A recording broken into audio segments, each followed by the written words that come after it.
Welcome to Catalytic Leadership, the podcast designed to help leaders intentionally grow and thrive. Here is your host, author, and leadership and executive coach, Dr. William Attaway. Hey, it's William, and welcome to today's episode of the Catalytic Leadership Podcast. Each week, we tackle a topic related to the field of leadership. My goal is to ensure that you have actionable steps you can take from each episode to grow in your own leadership. Growth doesn't just happen. My goal is to help you become intentional about it. Each week, we spotlight leaders from a variety of fields, organizations, and locations. And my goal is for you to see that leaders can be catalytic no matter where they are or what they lead. I draw inspiration from the stories and journeys of these leaders, and I hear from many of you that you do too. Let's jump into today's interview. I'm honored today to have Lorraine Ball on the show. After spending too many years in corporate America, Lorraine said goodbye to the bureaucracy, the glass ceilings, and the bad coffee, and followed her passion to help small business owners succeed. Today, this successful entrepreneur, author, professional speaker, and host of a weekly marketing podcast called More Than a Few Words brings creative ideas, practical tips, and decades of real-world experience to every conversation. As the founder of the Digital Toolbox community, she helps business owners use internet marketing to grow. And in her spare time, she loves to travel and take photos. You can see her photos at LorraineBall.com. Lorraine, I'm so glad you are here. Thanks for being on the show. So glad to be here. I think this is going to be fun. Me too. I would love for you to share some of your story with our listeners, particularly around your journey and your development as a leader. How did you get started? So I always like to be in charge on the playground. I think it started early. That's great. But I think one of the things that I discovered was that along the way, even before I was in leadership roles per se, that people would come to me for advice, or I could influence behavior by behaving a certain way.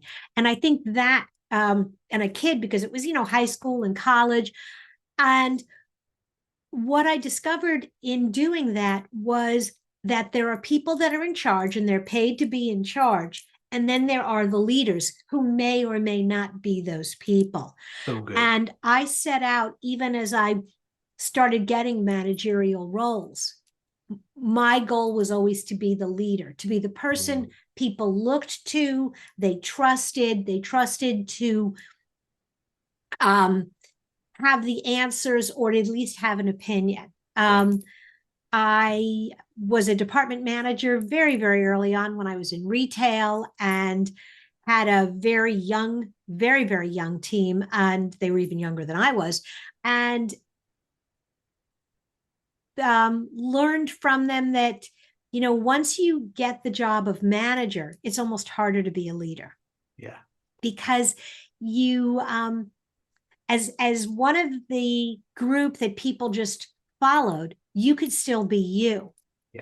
But when people were paying you now to be in charge, now you had to sort of act the part. And that was an interesting first transition. And it happened to me a couple of times where I was part of a department and then I got promoted to run the department. Yeah.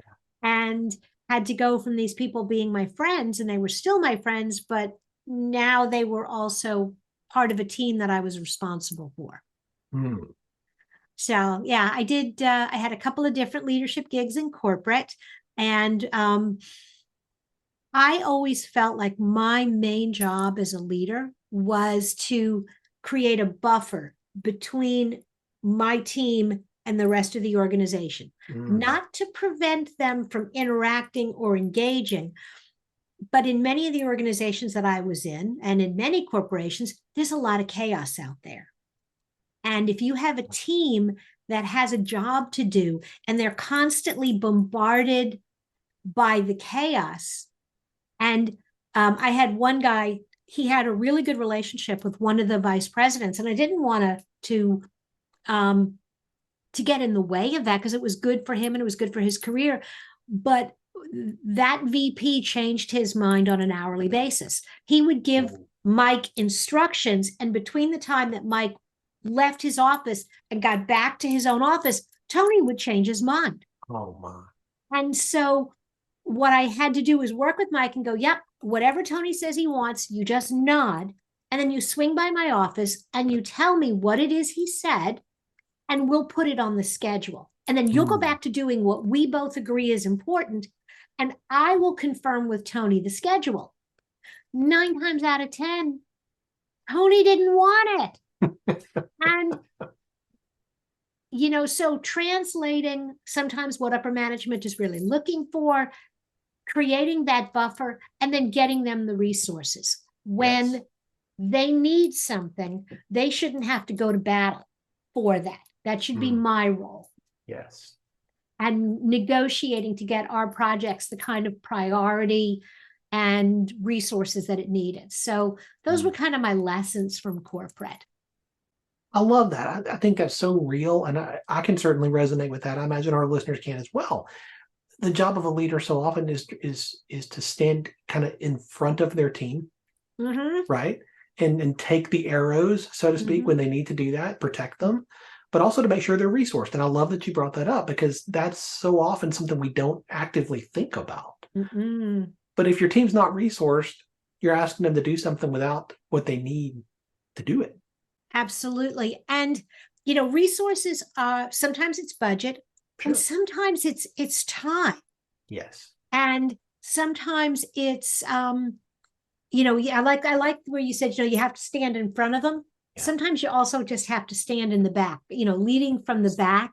Yes. Where they have the idea and they're excited about it, and creating that environment where people will bring their ideas forward, will be excited about trying things, and will not be afraid if it doesn't work out.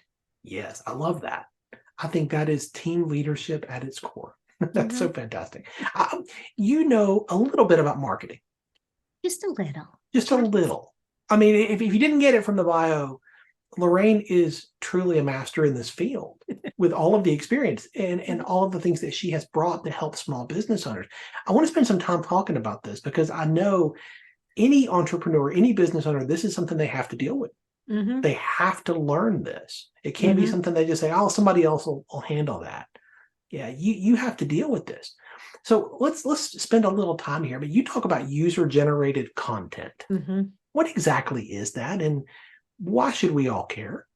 So that's one of my favorite marketing tools that has sort of bubbled up in the age of the internet. I mean, it was always around, but not as much as it is now. And the way I explain USG is, when you start a business, one of the best strategies you can have is to do it with other people's money. Whether it's that's good. Whether it's a loan or an investment, that influx of cash is going to help you grow faster and reach higher levels faster and get you to go further. When it comes to content marketing, other people's content can do the same thing. Now, I'm not recommending that you scrape stuff from the internet and take other people's content. That's really bad form.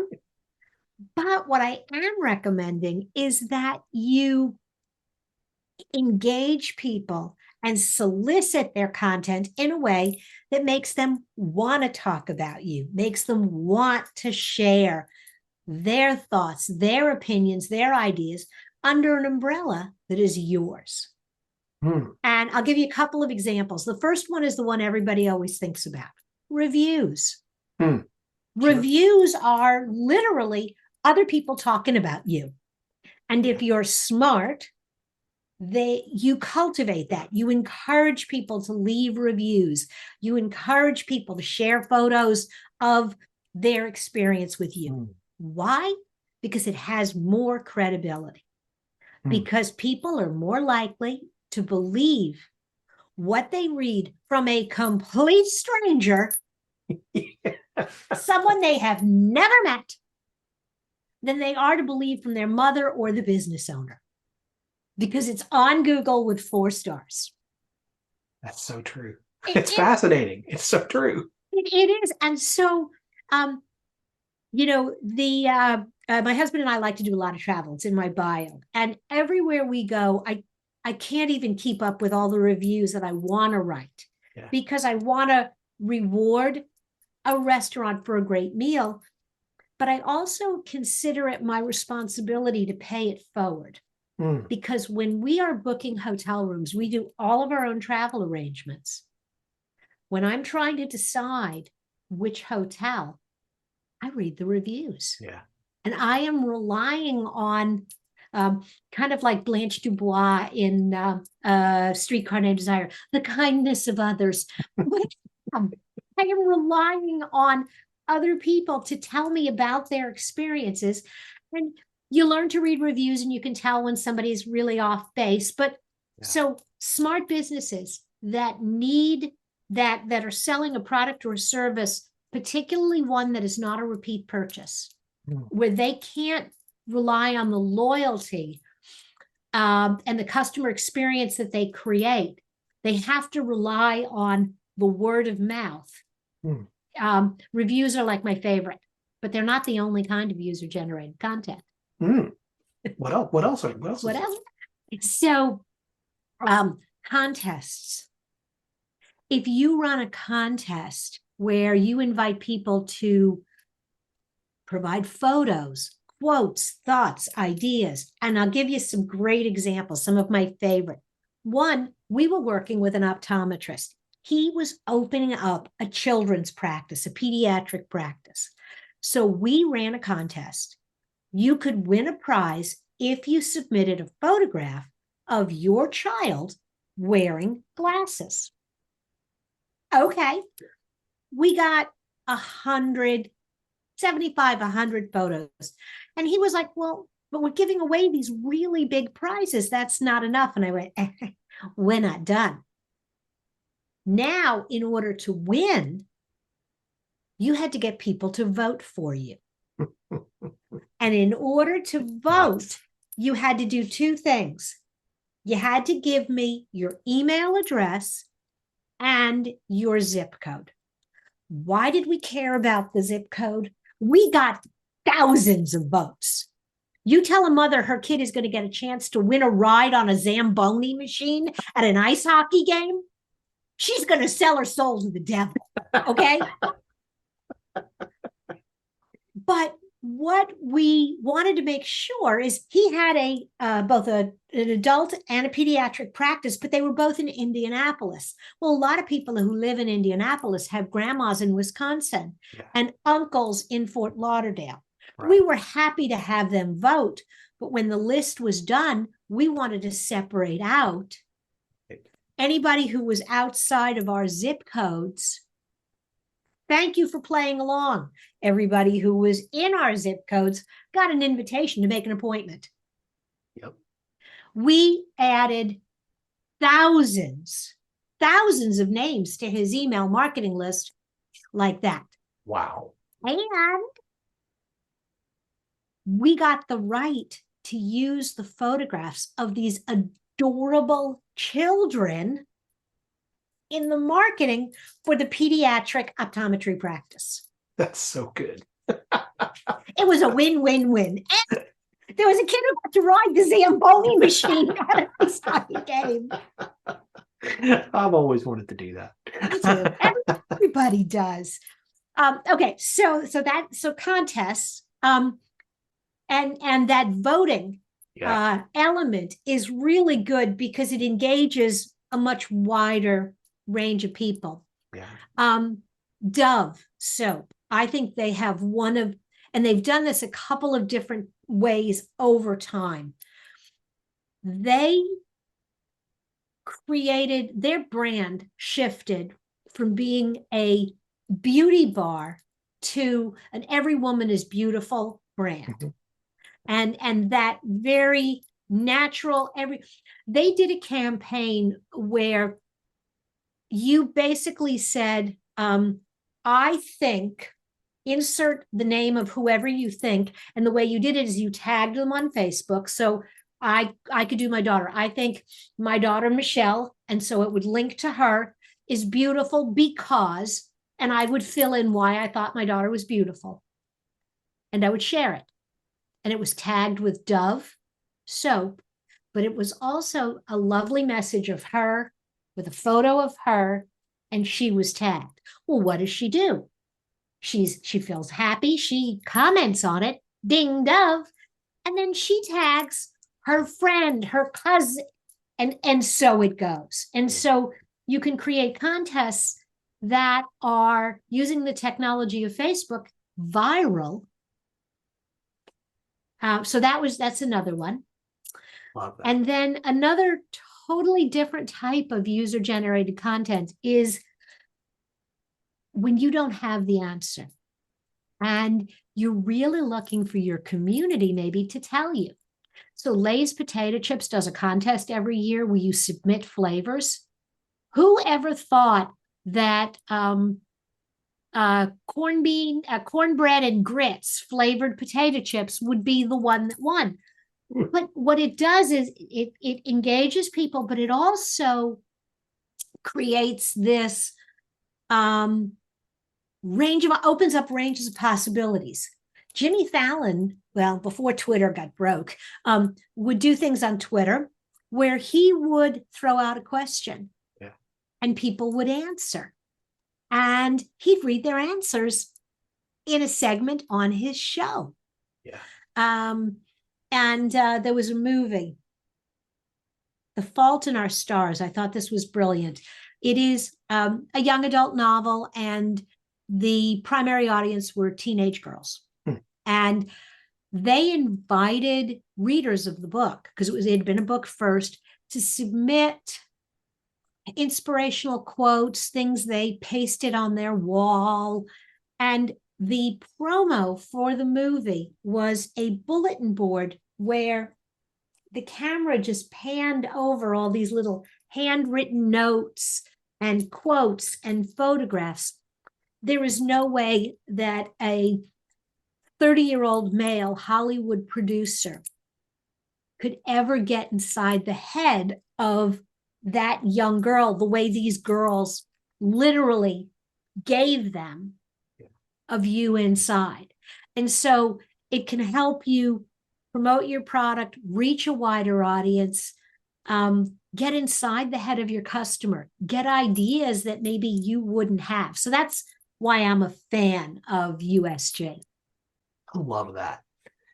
You know, you mentioned Jimmy Fallon, and this brings up something else that I understand that you talk about, which is there are lessons from late night TV that web designers can learn. I can't wait to dive into this, because late night TV is not exactly held up as, you know, hey, this is the pinnacle. This is really the best of the best. You know, okay, so we'll switch over to my late night TV pitch. But if you, and I don't see this as much anymore, but there was a period there before streaming services really got big.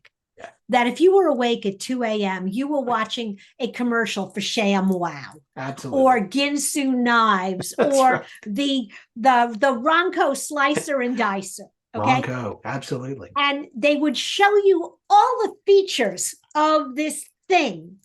And then just when you thought, okay, I can go to sleep now, they'd be like, but wait, there's more. So you'd be hooked for another 10 minutes. And that strategy of wait, there's more is something that every business owner should do on their website.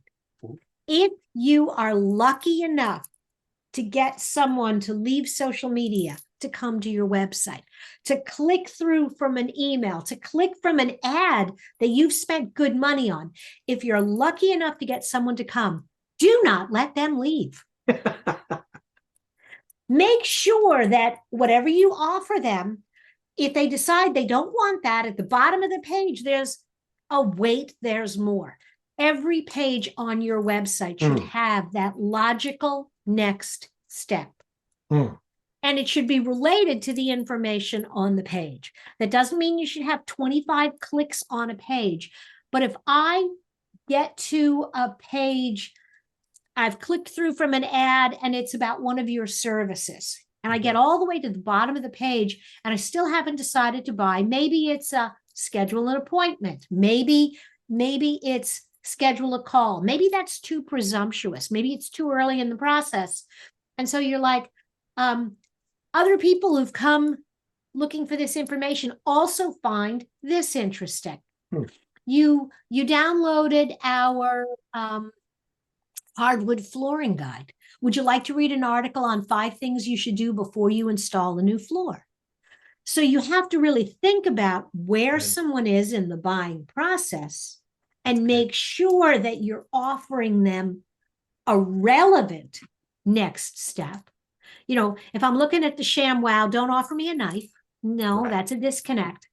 But if I'm looking at your consulting services or your, again, a flooring contractor, and I've been looking at floors, then offer me something relevant to floors. Would you like to read a guide on how to keep your new floors clean? Maybe you offer them a coupon if it's a carpet cleaning business for X% off if they click through and fill out this other information. So every page should have that next step. It's like when you go to the grocery store, right? And buy the apples. Well, look, hanging there's the apple peeler. Oh, look at there. It's right there with it, right? I needed apples, but you know what? I needed that too. You're helping the consumer with something they didn't even think about yet, but you're leading them down a path. I love that. Yes, because you're thinking about, you have to think about the entire process. Yeah. Someone does not wake up today and go, you know what? I didn't really think about this before, but today I need to put all new flooring in my house. Yeah. I'm going to go wall to wall new flooring and I'm going to buy it today. I'm going to research. I'm going to ask neighbors. I'm going to read reviews. Exactly. So that's how that kind of comes together. And I'm going to learn about it. And this is especially true. I was talking earlier where reviews are important if you have a product that people don't buy, like if you're a hotel. Yeah. Or something like that, where someone might come and then never come back, reviews are important. These informational guides, if you're selling a high ticket item that people only buy once, I mean, how many times in your life have you replaced the air conditioning in your home? How many times in your life, even, buying a car, maybe that's a few more times, put in carpeting, put on a new roof, applied for a loan to send your kid to college. I mean, filed for bankruptcy. Okay. I mean, you do all those things. You might have to file for bankruptcy if you don't have a really good job, but okay. So if you're selling a product that is a big ticket item, that is something people do not buy, they're not familiar with the process, downloads, videos, information scattered through your website that leads people through and helps them identify the questions they should be asking and provides them the answers is hugely beneficial. Really good. You were talking earlier about building the email list, right? And how this contest added thousands of names to an email list. So good. But is that still valid? I mean, is email marketing still a thing, or is it kind of passé? Well, 90% of human beings open their email, or 90% of people who have an email account open it every day. 90%. Wow. So with those, and that's a statistic from Constant Contact, and they're an email newsletter provider. But with that kind of number, you're like, okay, so they're opening it. I need to be doing something. Okay, so that's number one. Number two, just blasting email starts to become noise in the background. But if you have a segmented list, if you have people that have expressed an interest in flooring, carpeting, If you have a pet and your veterinarian splits the list to dog owners and cat owners, and you get an email that says, "Hi, cat owner," guess what? You're more likely to read that. And so yeah, email works. It's very, very effective for onboarding. It's very effective when you're doing fundraising. I'm trying to remember. It might have been the first Obama campaign. I think he was the first one that really mobilized small donors. Yeah. And figured out you just send them an email and send them an email and send them an email. And it's a bit abused right now, but I'm going to tell you, politicians are still raising millions of dollars from small dollar donors, which tells me, yeah, it's still working. It's still working. They wouldn't do it if it wasn't. Yeah, they know that. I mean, and it is, there's a lot you have to do to make sure it continues to work. You have to keep your list clean. You've got to get rid of people who just aren't opening it. Just take them off the list. You need to send relevant content. You need to pay attention to your open rates to figure out, am I sending too many emails? I have an email list. There are people, not a lot anymore, but there are still people on my email list who've been on my email list since 2002 and 2003. Oh my goodness. And even more interesting, they still open the newsletters. Wow. Now they don't know because honestly, people who start, like, if you don't open an email from me in 6 months, I send you a note. I'm like, hey, do you still want this? And if I don't hear anything, you're out.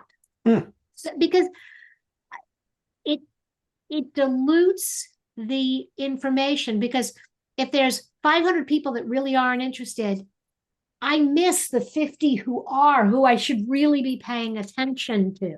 And if I get, or if it's 5,000 and I'm paying attention to 500, because now I can see what's really interesting to them. That's so helpful, Lorraine. I think that sometimes the size of an email list can be a vanity metric in some way. Oh.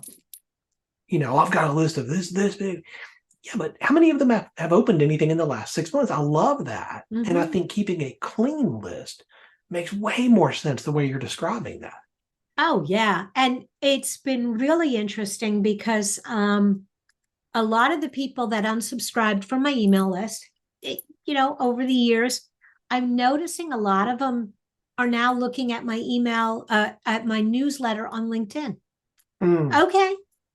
So we're still connected. Right. You're still following me. You just didn't want it in your inbox. Exactly. Totally good with that. That's fine. That's so good. And, you bring up the LinkedIn newsletter, and I think that's a tool that a lot of people have not yet found. Oh, well, and LinkedIn started doing something they call creator mode. Yeah. And you can turn it on. And when you are in creator mode, you can create newsletters that are mailed to anyone who subscribes under the LinkedIn banner. Yes. Which is a huge endorsement. So it's not coming from you, it's coming from LinkedIn. And it just says, hey, Lorraine published a newsletter. And we at LinkedIn thought it was good enough to share with you. Yes. When you are a creator, you can go live. Yeah. You can do live videos. And if you are a coach or a consultant, you need to be doing at least a few lives. I mean, that's just the way it is. You can also contribute to articles. Yes. Where, there's an article that's written and you're invited to insert information, and suddenly you're showing up alongside some really influential people. So if you are in the business, if you are a knowledge professional, if wisdom is your business, if you're a financial planner, a lawyer, an accountant, a consultant, or a coach, you want to think about turning on creator mode for LinkedIn. Let's talk about entrepreneurship for a minute. You are a successful entrepreneur. I would imagine that has just come so easily, that you haven't had any obstacles or challenges, that everything has just been up and to the right, right? That's the Oh, story we hear so often in everybody's highlight reel that we see online. yeah, yeah. Uh-huh. Yeah, Um, I up to the right, down to the left, around the corner. right. I owned a digital agency for 20 years. And we started out as a traditional agency. I started out as a consulting firm because what I really wanted to do, the topic we were talking about up front, leadership, management, building high performance teams, it Yeah. was something I was really good at, and I wanted to teach other managers how to do that. I thought I could help the world one crappy manager at a time. Um, but the reality was that in 2002, there were more people than jobs, and companies did not care. They didn't have to. There were half a dozen people lined up for every single job. Yeah. And so they didn't want to invest in teaching their managers to be better. The payoff wasn't there. Hmm. So lesson number one, if you're selling broccoli, you have to understand that not everybody's going to want it. Hmm. And even if they should eat broccoli, they should invest in their people.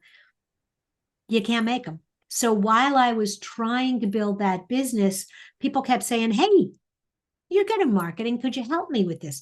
"Oh, yeah, I'll do that on the side while I'm waiting for this." And I woke up one day and I went, I got a marketing company. So that was that first pivot, recognizing where my revenue was really coming from, recognizing what I was really good at and what people wanted to pay me for. So that was the first one. Hiring people, training people, deciding when to expanding too soon, Hmm. not being able to pay myself because I hired one extra person. Oh yeah, there are all of those moments, and learning that the more I let my team really see what was going on, the more they were in a position to help, and the more they understood how things really worked. I Mm-hmm. love that transparency. And I think that's something that a lot of leaders need to keep in mind. You Mm-hmm. know, the old adage, never let them see you sweat. Oh. I mean, I guess that's a way to lead. Mm. I would argue it's not the most effective. I think the idea that the entrepreneur does it alone is the one that ties to that never let them see you sweat. But the Yeah. reality is, whether it's and asking for help, and I did a podcast episode on this earlier this year. I'm not good at asking for help. Hmm. I like to be confident. I like people to think I've got it all under control. But when I got comfortable saying to my team, "Look, this is not working and I need your help," or I got comfortable going to my friends and saying, "You know what? You've always said that, if you could help me, you'd be happy to. This is what Hmm. I need." And Hmm. learning to make specific asks. Yes. Not just, "Oh, if you could introduce me to," no, not introduce me to anybody. "I know that you are connected to Bob Jones, Hmm. and I would like to meet Bob Jones. There you go. I know that you specialize in working with this kind of business, and this is what I have for them. I would like you to help with that." That kind of specific, or something as silly as, "I know you guys love me, and I know that you may or may not want to hear my podcast every week, but please subscribe." Because the more subscribers, those numbers send powerful signals to people who would be interested when they see that higher subscription. Or I just launched a YouTube channel, and I'm going to go back and do the same thing. Subscribe to the channel. I don't care it's lovely if you do watch a video, but even if you don't, that sends a positive signal to other people. Brandon, if you could go back and talk to Lorraine at 25 years old, Mm. and you could say one thing, what would you say to yourself? the thing I would probably say is trust your gut. Mm. There have been times, and I mean, as I got older, I definitely learned the value of my intuition.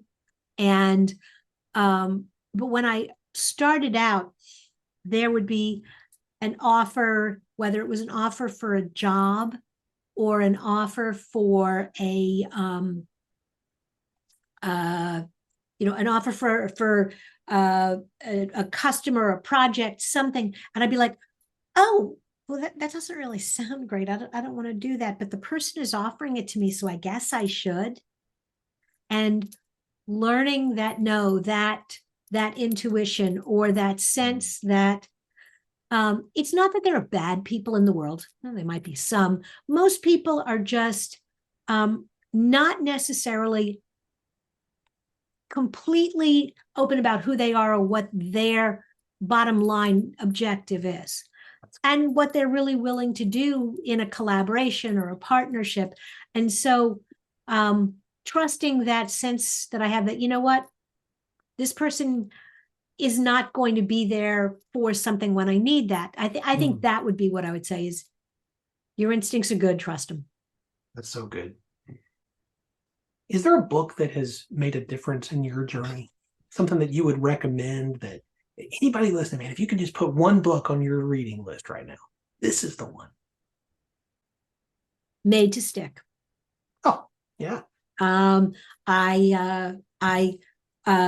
used to say Thriving on Chaos by Peter Drucker, which I still think is a good and interesting book.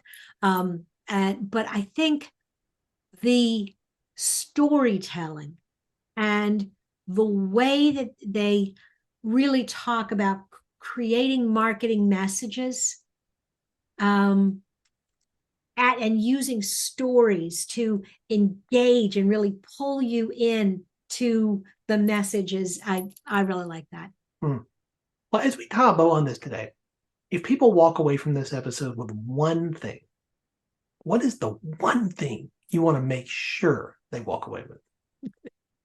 Other than they should listen to my podcast too. Absolutely. We're going to get there in just a second.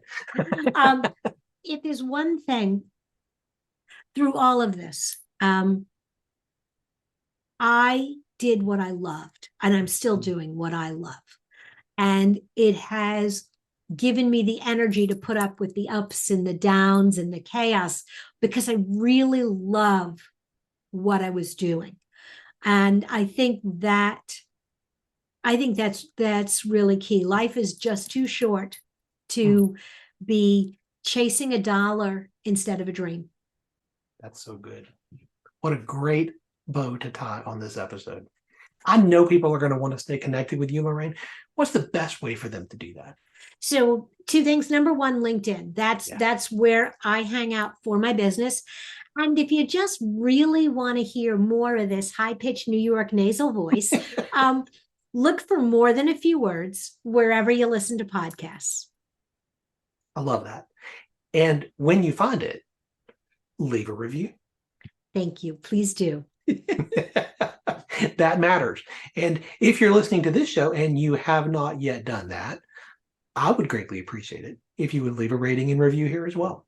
Lorraine, it has been such an honor to have you today. Thank you for your generosity and sharing so much insight and wisdom from your journey. This has been so helpful. I've just got a page full of notes here personally, and I know our listeners will have the same. Thank you. This has been so much fun. Thank you for the invite. Thanks for joining me for this episode today. As we wrap up, I'd love for you to do 2 things. First, subscribe to this podcast so you don't miss an episode. And if you find value here, I'd love it if you would rate it and review it. That really does make a difference in helping other people to discover this podcast. Second, if you don't have a copy of my newest book, Catalytic Leadership, I'd love to put a copy in your hands. If you go to catalyticleadershipbook.com, you can get a copy for free. Just pay the shipping so I can get it to you, and we'll get one right out. My goal is to put this into the hands of as many leaders as possible. This book captures principles that I've learned in 20 plus years of coaching leaders in the entrepreneurial space, in business, government, nonprofits, education, and the local church. You can also connect with me on LinkedIn to keep up with what I'm currently learning and thinking about. And if you're ready to take a next step with a coach to help you intentionally grow and thrive as a leader, I'd be honored to help you. Just go to catalyticleadership.net to book a call with me. Stay tuned for our next episode next week. Until then, as always, leaders, choose to be catalytic. Thanks for listening to Catalytic Leadership with Dr. William Attaway. Be sure to subscribe wherever you listen to podcasts so you don't miss the next episode. Want more? Go to catalyticleadership.net.